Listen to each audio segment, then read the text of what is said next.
right? We don't have accounts on the same system. I still want all the advantages of high-speed transfer and cross-security stuff and reliability and simplicity of use and all these things, but how do I get that sharing?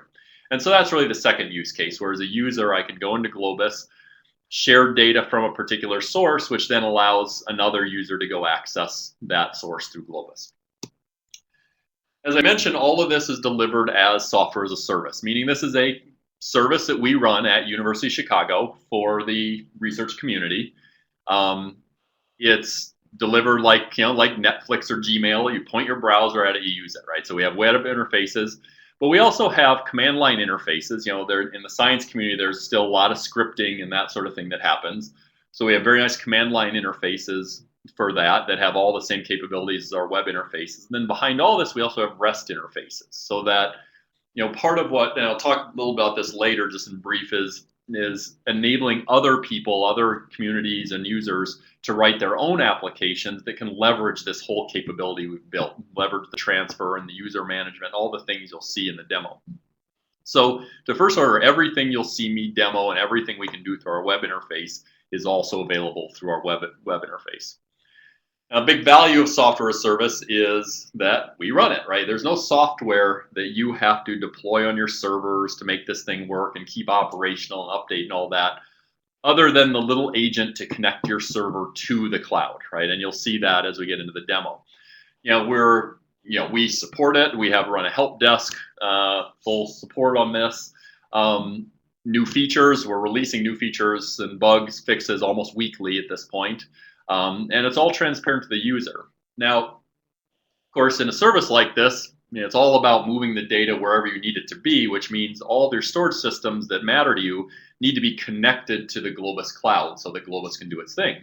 And so for that, we have a family of tools we call Globus Connect that are just the local services you run, like the Grid FTP server on your storage systems that allows to connect into this cloud. So with that, let's jump into demo. Okay, I'm seeing on the chat, Ravi saying the audio is coming in and out for him. Is that true of other people? Is anyone else having trouble with the audio out there?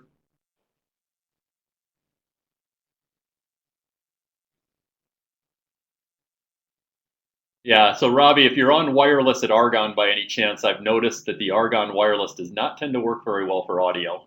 So, all right, good. Looks like we're in good shape. Most people are having no trouble. Good. And Ravi's heard all this before, so if he misses a bit, it's okay. So anyway, let's go into the demo. I also wanted to mention, if you have questions, I've got another window up, another screen up with chat. So feel free to put stuff into the chat at any time, any questions you have, and I'll go ahead and answer them. And then if there's any sort of discussion topics, I can even turn on audio for people if it makes sense to do so. But feel free to do that at any point. So with that, let's get into demo. So let me jump over to a browser here. I'm at the www.globus.org website. We have a lot of capabilities, a lot of good resources out here, that you can look through around publications and news about us and what we can do. One particularly good site to know about is support.globus.org. This is our support system, as you might imagine. In this, there's a lot of good forums. So out here is everything from facts and documentation on how to do various things, install Globus Connect, things for servers, community discussion forums, new feature request forums, things like that. So highly encourage you to make use of this resource. Of course, you can also submit tickets through here, right? As I said, we run a full help desk for this. Let's go ahead and jump in and do it. All right, so as a new user, the first thing I do as a web service, as a software service, is sign up, right? So I just go to the sign up page, fill in what I need to here. Now I'm not actually going to do this because I already have too many accounts. But it's an instantaneous process. So you get your account, you're off and running. So let me go ahead to log in. Now, as you'd expect, I can log in with my username and password. But in our community, right, we have this very nice thing called InCommon, right? This ability for this federation of security providers at the universities that allows me as a user to sign into InCommon services using my standard, in my case, University of Chicago login, right? So it gives me single sign-in using my local campus credential. So we've got tight integration with InCommon and with other identity providers. So for example, see Google OpenIDs in here, various other providers like Exceed and the National Science Foundations, cyber infrastructure, some of the bigger facilities. But for universities, let me show you the InCommon. I gather from Steve that you guys are working on getting this all set up. There's some updates I think needed on your side to get this all working end to end. But very soon you'll be able to do exactly what you're about to see here, which is I say log in with InCommon. Now as a new user, the first time you see this, just to show you, you're going to get a screen that looks like this where you have to pick your identity provider, your institution first. In my case, I did this. And then I said, remember this selection, so it never asks me this again. And then it'll forward you on to your campus or your InCommon, your local provider, right? In this case, it's my University of Chicago login service, right? So I'll go ahead and log in with my University of Chicago campus ID, what we call our CNET ID. And it'll redirect me back to Globus and say, I don't recognize you. I haven't seen Tuecke at U Chicago before. What do you want to do? Do you want to create a new account and link that identity to it as a way to log into the account? Or if you've already got a Globus Online account, just go ahead and type in your username and password, sign in, and I've now linked these two accounts together, right? And you'll see this in your profile in Managed Identities. I can now see I've got my InCommon CI logon account linked to my account. I've also got an SSH key linked to my account, which is useful for the command line interface. I'll mention that later. But now having done that, from now on, I have single sign-on into Globus Online using my University of Chicago ID. So just to show it again, let me quit the browser to clear out all the cookies. Come in again, go back to Globus, log in. You see it remembered my selection that I want to use InCommon, proceed. It'll take me back to University of Chicago. Log in University of Chicago, logs me right into Globus Online this time, right? So single sign-on into Globus, okay? So now let's go do a file transfer, right? That's what the service is for. So let me go back out to a University of Chicago machine this is the HPC, University of Chicago's Research Computing Center, which is it's an HPC cluster with a GPFS file system, sort of typical HPC server. Where I have an account, right? So I just logged into that, but you notice it did not ask me for my password again. And the reason for that is because this particular endpoint, an endpoint is simply a storage system that's connected to Globus Online using the Globus Connect software, right? So this endpoint is expecting my University of Chicago login. Since I logged into the service with it, we can provide complete end-to-end single sign-on back to your endpoint. So again, with, as I understand what you're doing at NIH, that will be true on Helix, such that you'll be able to log in with InCommon, get back to Helix all just like you saw here. All right, but if I were to go to another endpoint, let me go out to Exceed, which is, Trestles is a computer out at San Diego Supercomputing Center at University of California, San Diego. In this case, I have to log in, right? There's no magic here that Globus can get to your machines in and of itself, right? We have to be able to log into this machine. And so let's go ahead and do this. And we call this activating the endpoint. And so what I'm doing is saying, let's go out to the identity provider that this particular machine needs, in this case, the Exceed one. So you see I'm at the Exceed website. I log in using my standard Exceed web portal password. And under the covers, what's going on here is this is getting a sort of short-term token back to Globus that Globus can use to act on my behalf for some period of time on this endpoint, right? So now I've logged into these two endpoints. I can now do transfers, right? So let me go ahead and just pick a couple of files. I'll take these two files. I've got a file browser here. I can double click on folders and up and multi-select if I option select and shift select, right? All the things you'd expect of a file browser. We even have some options over here, like say I want to create a new folder and let's even rename it. Oh, don't have the rename. That's in beta testing right now. That'll be out in another week or two. So now let me go do a transfer. I'll pick a couple files, hit the button to say transfer, and it says transfer request submitted successfully. Doesn't mean the transfer's done. It means I've done that first step of handing off this request to Globus, and it can now work on it on my behalf. I can log out now, walk away, come back later, check status. You'll see down here at the bottom, there's the activity, and it actually is done with the check mark. Or I can go over to this activity page, which has all of my transfers through history, that I can look back in. I can drill in on them, see more information about it, overviews of what's been transferred, in this case, 2 files. It must have been empty files.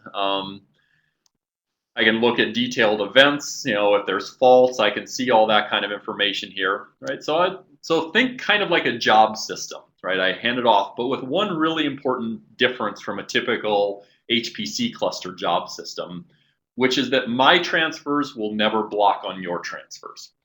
We'll only do 3 transfers of a given user at a time. So if I submit, say, 10 requests in, we'll only work on a few at a time. But mine will never block on yours. We'll provide each user a view as if it's their own universe, right? So that's my first transfer, right? Logged in to Globus with my University of Chicago account, went to a University of Chicago endpoint, logged into an Exceed endpoint, picked a few files, said transfer, and it's done, right? And there you can see the files showed up. Now there's a few other advanced options that we have down here as well on my transfer. I can apply a label if I just want, you notice over in that activity panel, each of these transfers, has sort of a name, the default label. I can change that to another label, so I can change it here. Or on new transfers that I'm submitting in, I can give it a label. So I'll call it second transfer for this one. Just help me find it later, right? One of the options we have on by default is verify file integrity, right? So one of the things we've discovered over the years, we've been working, a lot of the same infrastructure we use for Globus has been used heavily for the last decade, for example, in the high energy physics community for the Large Hadron Collider. So we're moving with the underlying tools like GridFTP under this about a petabyte a day of traffic. And one of the things we've learned in that is there's all sorts of opportunities for undetected corruption to show up. It can be on the network, TCP checksums. It can be in your file systems. It can be in the RAID controllers. I mean, we've seen it up and down the stack. And so one of the things we do, and especially as you get into terabyte to petabyte scale data, statistically, it's going to happen, right? We see it. And it can also be things like bugs. Back about last May or June it was, Exceed had sent out a notice they had found a router bug in one of their core routers that was causing a bunch of undetected bit corruption on the wire. We actually went back in our logs, found sure enough, we saw a bunch of that, but we corrected for it automatically, right?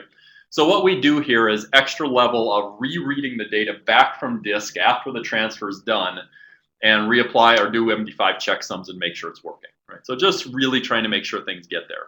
You can encrypt if you want. By default, everything's authenticated but not encrypted. There's also an option that an endpoint provider can require encryption on their endpoint. So it'll override this flag and always do encryption of data to and from that endpoint.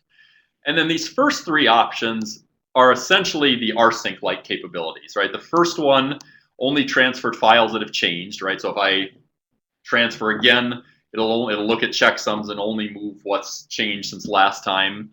If a file is deleted from the source, I can say delete it from the destination and preserve modification times, right? So these 3 together are like rsync minus AV minus delete. All right, there's a question here. Delayed question. Is there a plan to enable NIH login either via InCommon or as a separate login provider, right? So Steve, correct me if I'm wrong here, but my understanding from what you're saying is that you're working right now on getting your login stuff working within the context of InCommon so that your login will be part of that InCommon scenario. Is that correct? Yeah, that's correct. You'll be able to use NIH login, your NIH login credentials to accomplish what you need with Globus.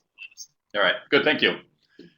All right, so that's basically transfer and sync, right? Log into the endpoint, select what you want, fire and forget, right? Fire it off, go look later. So now, in this case, I did a transfer between 2 existing servers that were already connected, into Globus Online by the sysadmins, but I also like to be able to transfer to and from my own machines, right? I want to do uploads and downloads to my laptop. So for that, as I mentioned earlier, we have this family of tools called Globus Connect. And in particular, we have one version called Globus Connect Personal, which is the version that I can put on my laptops and desktops, right? And then I'm going to go ahead and do this, right? We got versions for Mac, Linux, Windows, lots of different flavors of all these. We also have another version called Globus Connect Server, which I'll talk just very briefly about later, that if you're a sysadmin on a server and you want to enable Globus for all of the users on your server, or multiple, can also be multiple users. You can select whatever set you want, but you want to enable for multiple users on your server. You can install that once and make it work in UCRCC and exceed thresholds. That's using Globus Connect server. So you can make yours work just like that. Let's go ahead and do a personal setup. So let's go ahead, I'll create a new endpoint called my laptop, generate a setup key for this and copy that. Let's go ahead and download the Globus Connect software onto my machine. All right, so I'll grab the Mac version. Go ahead and install it. A simple drag and drop installer like you'd expect from Mac software. On Windows, it's got a Windows installer. Linux, we've got, it's a tarball. Critical feature of Globus Connect Personal, as you'll see, is it never prompts me for a root password. You can run it as an end user. So like in the Linux version, even if all I can do is SSH to a Linux machine and I don't have root privileges, I can still run a Globus Connect Personal temporarily if I want on that machine as me to get data in and out of that. So it's sort of the worst case fallback. If I have no other way to do it, we can still enable all that. So let's go ahead. I installed it. Let's go away. Let's start up Globus Connect Personal. Yes, I want to open it. Paste in the setup key. And we are up. All right. So now you notice a new icon up here in my menu bar. Again, it's not a client. It's sort of a Dropbox-like model, right? You notice I'm a Dropbox user, right? I run this daemon, this agent that runs in the background that connects my machine to that cloud service. So same model in Globus, right? I run Globus Connect to connect my machine to the cloud service. And the only thing I do with it locally is set preferences, right? So and in particular, I can set access. Looks like I've got a few things left over from my last demo there. So default permissions are that Globus Connect Personal can get access to my home directory, but not any of my .dot files. So not my .ssh and .login and that sort of stuff. But it's completely configurable. So for example, maybe I've got a USB disk attached to my machine or some folder I want to grant access to. I can just add it to this list and decide, is it available, readable, writable, or not? I can also decide whether I want to do things that are shareable. And actually, I'll use this later in the demo. So let me go ahead and add my temp folder and make that shareable. So I'll come back to that later. Okay.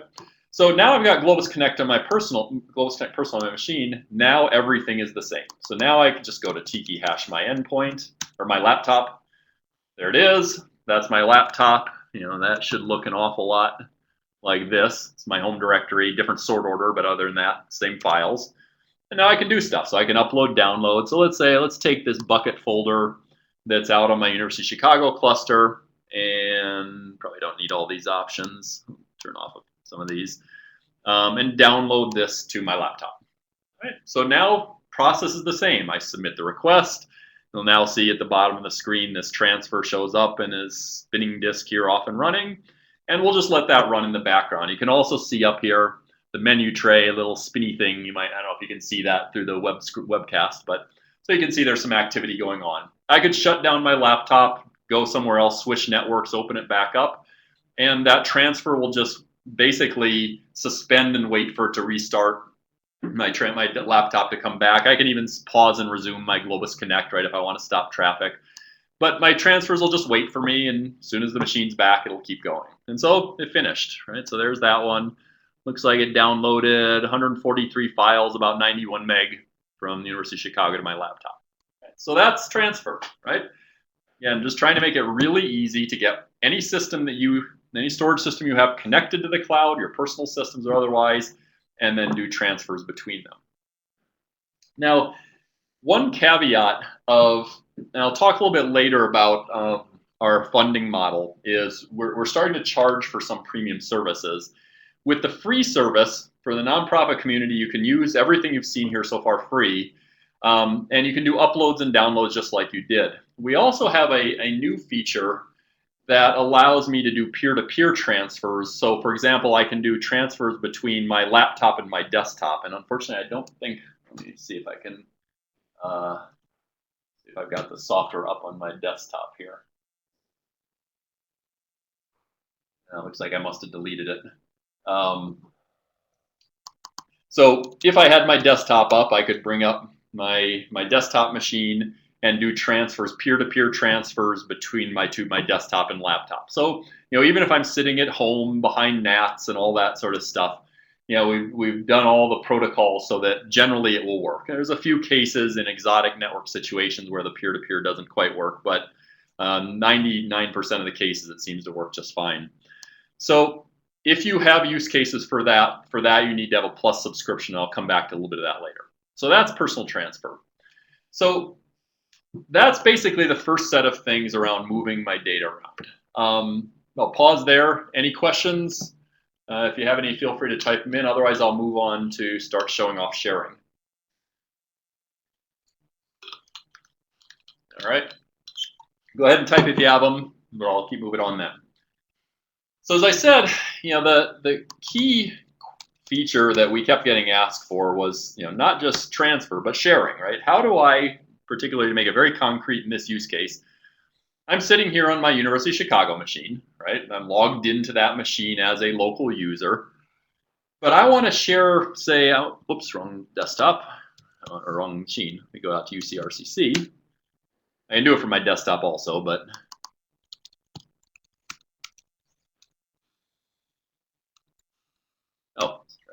boy, gotta get the right endpoint names here.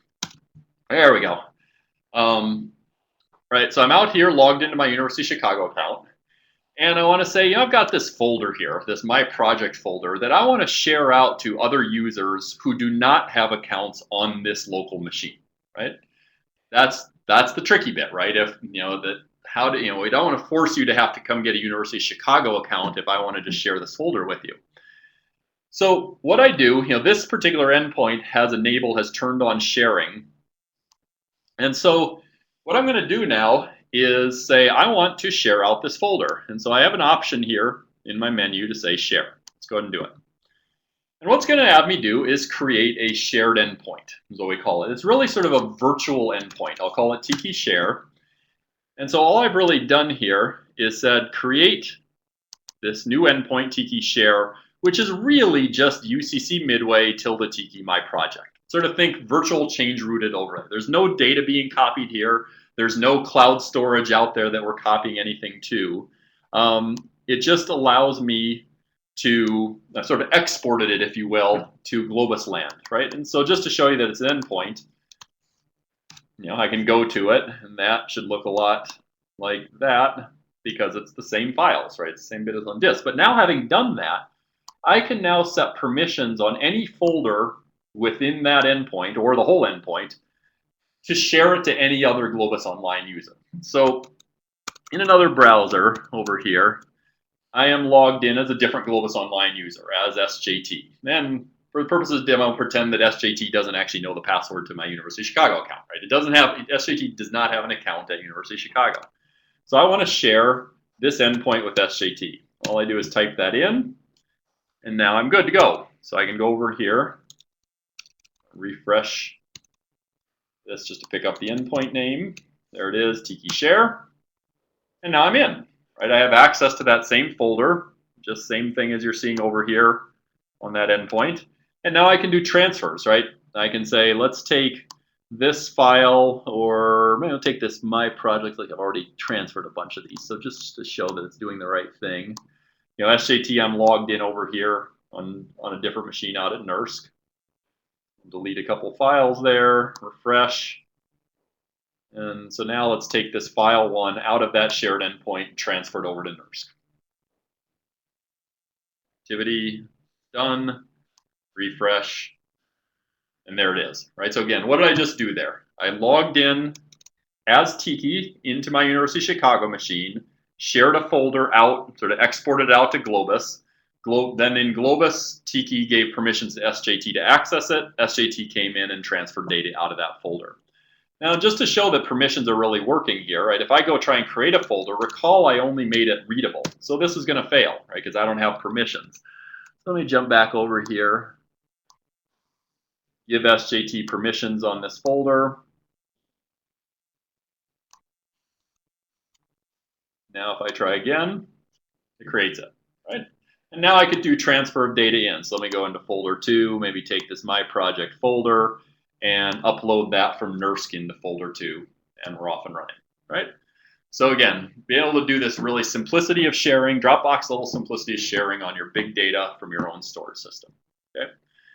So that's basically all there is to sharing. Well, all there is to basic sharing. So now let me show you the last piece of this sharing capability, which is, I showed you here, creating a permission that allowed a single user to get access to my shared endpoint. But of course, we like to work in project teams a lot in our community, right? So I'd often like to be able to share to my project team, to my group, right? And so for that, Globus Online has a group management capability built into it, where any user, it's all about letting users define their own groups, their own policies about who can be in the groups, right? Allow me to self-organize, right? The general mantra of Globus is how do we empower users to do things themselves without, requiring always having to call sysadmins to do stuff, right? So in this case, users can create groups, and I, as Tuecke here, created a group called the Globus Team Group, and I can change the description here if I want, since I'm the admin of the group. If I can type, I can't type. It'll have a spelling error in there.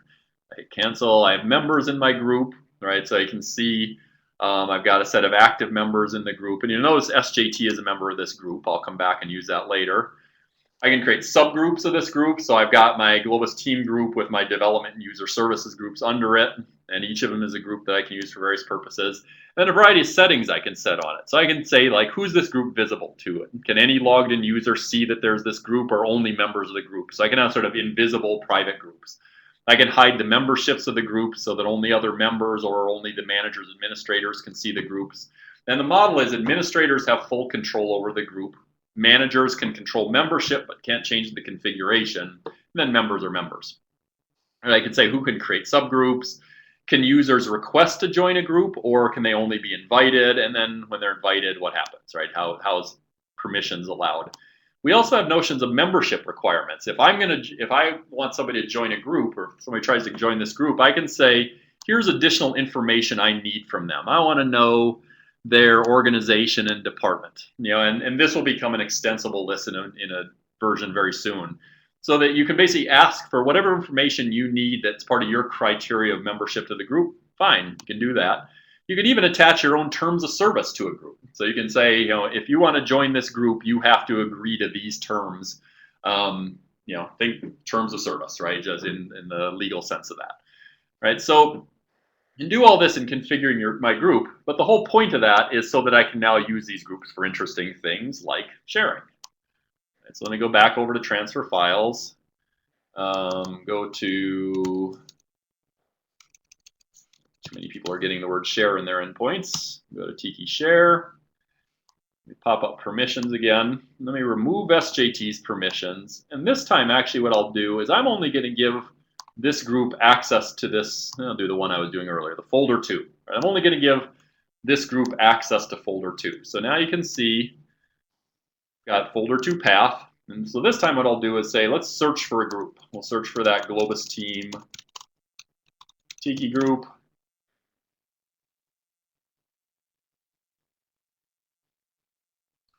There it is. That looks like the right one. There's members, blah, blah, blah. Okay, so let's select that. Use it. And now I've just given Globus team access to the folder 2. I can also do things like say, show me the link to this folder, right? So I can say, I want to email you this link so that you can get to it easily. And we're going to very soon be adding the ability where you can even just type in an email address here to share to somebody, and that'll trigger an email to them that they can follow a link. And if they don't have a Globus account, they'll get their account right then, right? So they can sort of just take them through the workflow. We don't have that quite yet, but we're getting there slowly. So I can go to that folder. There it is. And you'll notice now, one, it takes me to that folder, but two, if I go up a folder, SJT only now sees this one folder because SJT, as part of the member of that group, has only been given access to this one folder, right? And only to that. So we mask off all the other information around that, right? So again, what have I done here? Tuecke came in, had some folders sitting on my University of Chicago machine, want to share it out to my group of users wherever they are at other institutions who do not have local accounts. I can select folder by folder, different permissions for different groups, and the access control model is recursive folders, right? Anything under a folder. Shared it out, and SJT was able to go get it. So that's sharing. Last thing I'll quick show in the transfer is just sort of a teaser of some new stuff that we're now in alpha testing on, which is, right now what I can do with transfer is, transfer and sharing is do transfer and sharing from any storage system, any normal file system that I can get access to. But we're getting increasing interest in people being able to share to and from S3, right? So I've got an S3 bucket out here, and just to show you this, let me log in to the AWS console.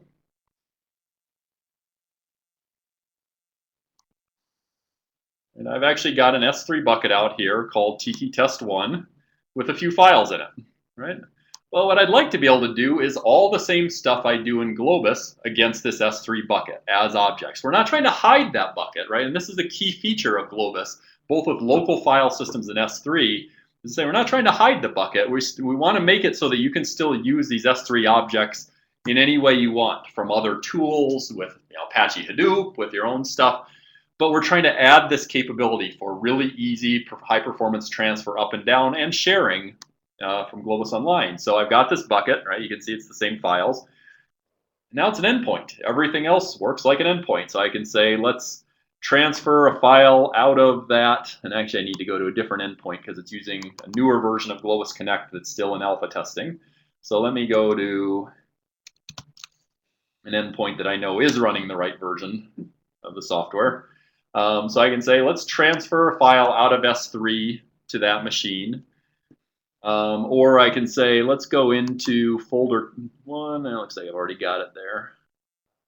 Let's refresh, and then let's upload that file back into a folder in S3.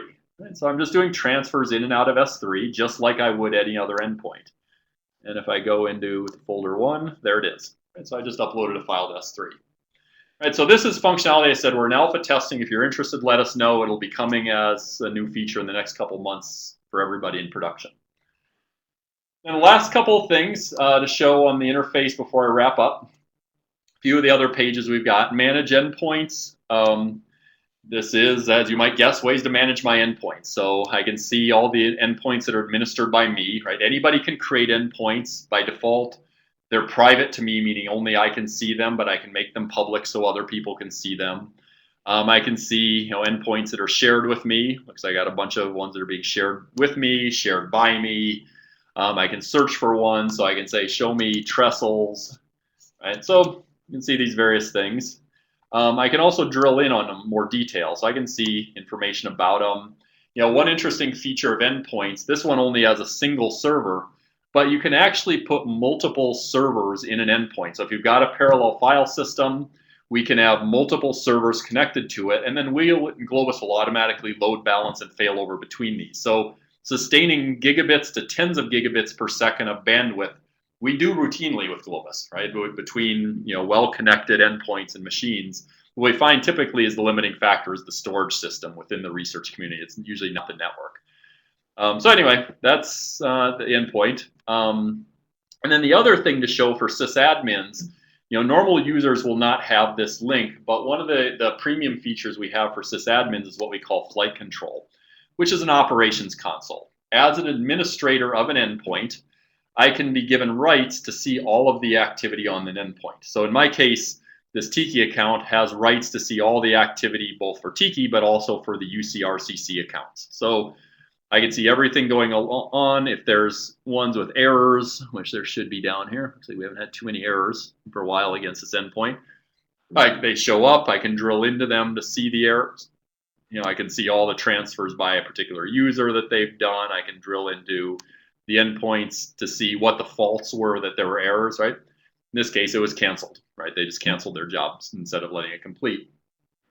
Right, so the point here is that as an administrator of, in your case, the NIH Helix endpoint, This is an ops console that your administrators can use to help your users make sure they get a good end-to-end experience. So that's flight control. So let me jump back to my slides. Actually got a couple questions here. Let me answer. When sharing, do your real Unix permissions come into play? For example, does it need to be world writable? Right. So very good question. What's going on under the covers is that maybe just real quick to build it up is that as a storage administrator, as the administrator of Globus Connect, one of the things I can do is decide whether I want to allow sharing at all. But if I do, I can also even decide what portions of my file system I can do sharing from, right? And make some read-only, some write-only. So I'm sort of setting up my sharing DMZ. Now the user comes in and says, I want to share this folder. And as long as it's within the bounds of what the administrator set up, great, it'll work just like I showed you. And it goes out and does its thing. Now, when in the demo I gave, when SJT came back in to read those files from Tuecke, what the local server actually saw, what the GridFTP server or Globus Connect server saw, was basically Globus logging in and saying, I'm Globus, coming here to do sharing for local user Tuecke on this particular endpoint for remote user SJT with these permissions. So all that gets pushed down and even logged locally. And then that server will actually run that transfer as Tuecke locally, right? So that hopefully then gives you the answer to your question, which is everything now happens in the context of the owner of the shared endpoint. So if that owner doesn't have permissions on the files in there, they aren't able to share them. Now, they can create a shared endpoint, maybe. We'll actually check if they have that permissions on the folder. But nobody will be able to get to the files, right? So it's all done in the context of the owner of the shared endpoint. And likewise, when SJT wrote a file back into that shared endpoint, it actually was written in your local file system as Tuecke, as the local user, right? So all the local permissions come into play. So there's basically this stacking of permissions that we do. There's does the administrator allow sharing? Does the user have local file system permissions to do sharing? Has the user exported that to Globus to allow Globus to manage the sharing? And then does the actual end user have the right access control to do it? Next question, I might have missed it, but what is running to manage the S3 endpoint, GridFTP or something else? Great question also. So the S3, we actually are, the reason why I had to use a different endpoint was because it's using some new functionality in the GridFTP server that allows it to talk directly to an S3 bucket via native S3 HTTP protocol, right? So to your question, no, there is actually not a GridFTP server running in Amazon for that. It's direct transfers. In the example I gave, there was that other endpoint running on a server somewhere. It's direct transfers between that GridFTP server and the S3 object with nothing in between. But we're able to do really nice security with Amazon. It actually has turned out really nicely where there is no privilege escalation. So that GridFTP server literally can only do the read or write operations on specific objects that are necessary for that transfer. What are the actual data transfer protocols between endpoints? So Globus Connect server and Globus Connect personal, barring what I just said about S3, where it's using HTTP for the data transfer, everything is using a protocol and implementation called GridFTP. GridFTP is a protocol, and then Globus GridFTP is the actual server. And then Globus Connect is really just a fancy packager for this. And GridFTP is a protocol and service that's been around for about almost 15 years now, and used very heavily in a lot of the big science, physical sciences community. So, for example, Large Hadron Collider, Higgs boson, great discovery a year ago. We can claim our little piece of that because that entire infrastructure is built on the exact same GridFTP server that is being used behind the scenes here at Globus. So very robust software behind this. To first order, what our effort is the last couple of years with Globus Online has been, if you will, eating our own dog food, putting a really nice user interface on top of all this rather than letting hydrogen physicists figure out how to do that themselves. Any other questions? Feel free to keep typing if you have more. So let me last few slides to wrap up. I mentioned Globus Connect server. This is, again, if you've got a storage server and an administrator wants to enable transfers to and from that server, just like you've now done on the NIH Helix machine, or like you saw in UCC Midway or those other endpoints I used. This is the software you do it. It's trivial to install, just about as easy as Globus Connect Personal. We have native packages for like 15 to 20 different versions of Linux, both RPM, Debian, classes, Ubuntu's, all that. So it's a Yammer apt get, install, set one setup file, you're off and running. And it'll set up your local machines. You can set up clusters of machines on your storage systems if you want parallel endpoints. The other thing that Globus Connect server has is what's called the MyProxy Online CA. It's basically an identity gateway.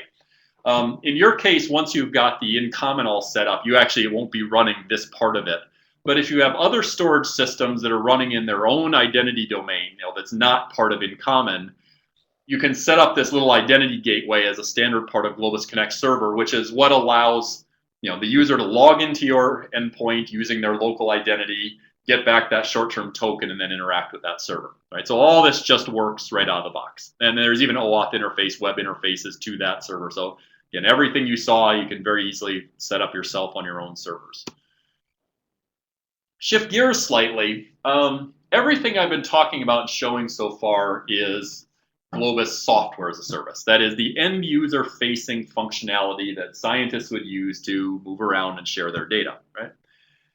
But we've been having to create a whole lot of really interesting capabilities on national cyber infrastructure, right? On the research infrastructure, tying into InCommon and campus identity systems, using high-speed networks, doing high-speed transfer and sharing, all these things that really make this play well in the community that many other web application developers might want for their own systems, right? Might want to leverage how we do users and linking accounts and groups and transfer and sharing and all this sort of stuff. So everything we've done in Globus, we've also made available through APIs, through REST APIs and web interfaces that play with those to allow other web application developers or science gateway developers, sometimes the term used in our community, to create their own web applications that leverage this infrastructure. So a couple examples. We've actually created one product ourselves called Blomus Genomics, which is basically Galaxy, which is an open source genomics analysis workflow tool that has web interface, it's a web-based tool. So we've taken that, integrated it with Globus so that you use your Globus identities to talk to it. You can use Globus data transfer to move data in and out of your Galaxy instance. So for example, I can write workflows where I'll stage data from some file system into my Galaxy, run my Galaxy workflows, and then stage the results back out to some other file system, right? That's all integrated, all running on Amazon as a service, right? We're a software as a service shop. That's what Globus Genomics provides. All just kind of works, right? With services around that, for helping users with bioinformatics and this sort of stuff, right? So that's one example, but there's others by other people. So for example, Kbase is a US Department of Energy systems biology project around microbial genomics primarily that, again, was building a web application, needed users and groups and identities and linkages and all this sort of stuff. And so they just leveraged it. So all the same accounts, all the same groups, everything I use in Globus will also work in Kbase. They'll also work in CI Connect, which is another third-party high throughput computing as a service, sort of using Condor as a computing engine, but all running again in the cloud as an engine. Or University of Exeter, they built a campus data archive service where any Exeter person can take data off of any endpoint that they have access to and publish it into the campus digital library service with metadata. And again, that was a very simple web application built on top of Globus, and in their case, on top of DSpace.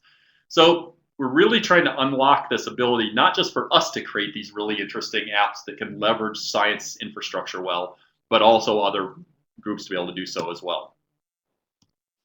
So then the last comment, I mentioned earlier, right, that we are a nonprofit service provider to the nonprofit research community out of, we're at University of Chicago doing this. But there's a long-running joke in the science the science software community, which is as soon as you get something working, they stop funding it. Right? And so we have this long-term goal of providing high-quality infrastructure to the science community, and we want to be around 5 and 10 and 15 years from now doing this. And so our challenge is sustainability. And so to that end, we recently introduced basically a premium services. So it's we're starting to act like sort of this little nonprofit company inside the University of Chicago. We're starting to sell some parts of what we do. And the way to think of it is there's two classes of premium services. There are premium services, premium capabilities, premium features for end users. And all of those are lumped into what we call a plus subscription. So anybody can get a basic subscription for free, which allows them to do the transfer and synchronization and create endpoints and even be the recipient of sharing. But if you want to create managed shared endpoint, create managed groups, or do the peer-to-peer personal transfers I mentioned, you need to have a plus subscription. Now, as a user, I have two options for getting a plus subscription. I can either buy it myself with a credit card. Say, on our website, you just go into profile subscriptions and follow the bouncing ball in here. If you want to purchase it that way, anybody can get a 1-month free trial, no problem, all through the interface. Or we have what we call our provider subscriptions, which is institutions, and this is what we're working with Steve on, is basically the institution can buy packs of plus subscriptions with volume discounts and give them to whoever you want to, right? So you can control who you're buying. We also have other premium features for administrators. I showed you flight control. That's part of what we call our managed endpoint. So if you purchase a managed endpoint, you're getting support for that endpoint, that management console, usage reporting, so you can see what's happening historically. We also have notions of branded sites. So for example, Go Blue Waters at NCSA, this is Globus Online. Or globus.rcc at University of Chicago, this is Globus Online, right? We have the ability to skin it so that if you want to integrate it more deeply into your own user experiences, your own websites, we can control headers, footers, menus, all that sort of stuff. That's another premium thing you can buy. We're also very close to having Net Plus pricing available for universities, so make the through Internet 2 sort of reseller program, make it very easy for universities to buy this. And so I'll wrap up there. Go give it a try, I guess is my main message, and let us know how it goes. We'd love to hear back.